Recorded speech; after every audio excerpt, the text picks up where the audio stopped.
I'm Cheryl Knott, a National Geographic explorer. And I'm Tim Laman, a National Geographic explorer and photographer. In celebration of the new movie, Kingdom of the Planet of the Apes, we're here to talk about the incredible species that make up the great apes. We're joined by Jodi Carrigan, curator of primates at Zoo Atlanta. We've got one of the largest ape populations in North America, and we're sitting right in front of the African rainforest where we have 21 western lowland gorillas. Great apes are closely related to humans. We evolved from a common ancestor a few million years ago. Not everybody maybe knows what species are included in the great apes. The great apes are primates, like us. There are 4 other living great apes right now: chimpanzees, bonobos, gorillas, and orangutans. They're highly intelligent, they have complex social relationships.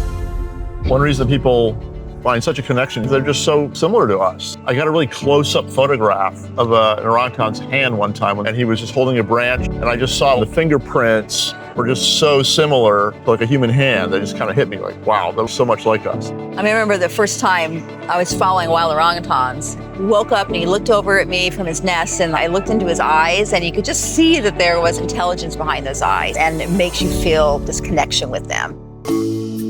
Their emotions resemble so much of human emotions. They're a highly social species, except for orangutans in the wild. Can you tell some of the stories you've seen about emotion in great apes? The most obvious one that comes to mind is fear or anger, doing vocalizations that sort of show their fear and their anxiety.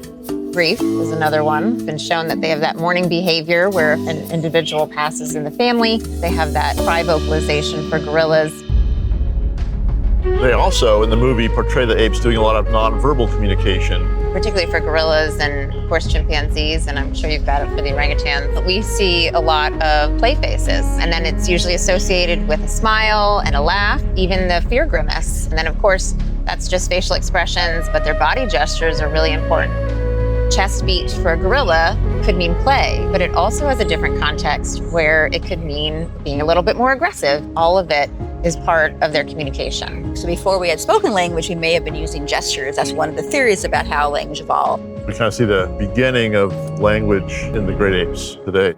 One of the fascinating things about the orangutans in different populations around different parts of Borneo or Sumatra, they have different learned behaviors. So every population is not identical. Just like in human populations around the world, we all have different customs. Of the last 30 or so years, we've really found how they do have these cultural differences that are passed on. We got to photograph a few times in different parts of Borneo. One of the communications that orangutans use when they're feel threatened, they'll do a vocalization called a kiss squeak, where they make a loud kissing, smacking sound. Sometimes they do it on their hand, but in just some areas of Borneo, they grab a handful of leaves and then they kiss squeak onto the handful of leaves, and then they throw the leaves down. But in other parts of Borneo, you never see them doing that. It also, I think, brings up the need to conserve all these populations. You can't just predict one population of gorillas and one population of chimpanzees. They all are unique and have this learned behavior they're passing on. Hopefully the Planet of the Apes movie will get people interested in the great apes, and maybe they'll go off and want to learn a bit more about them. We're the dominant species. We can have some responsibility here to look after the other great apes. All the apes are either critically endangered or endangered. Extinction is forever. Endangered means there's still time. The things that make them so similar to humans, that make us so interested in them, are also the reasons why we need to protect them. Kingdom of the Planet of the Apes is now playing only in theaters.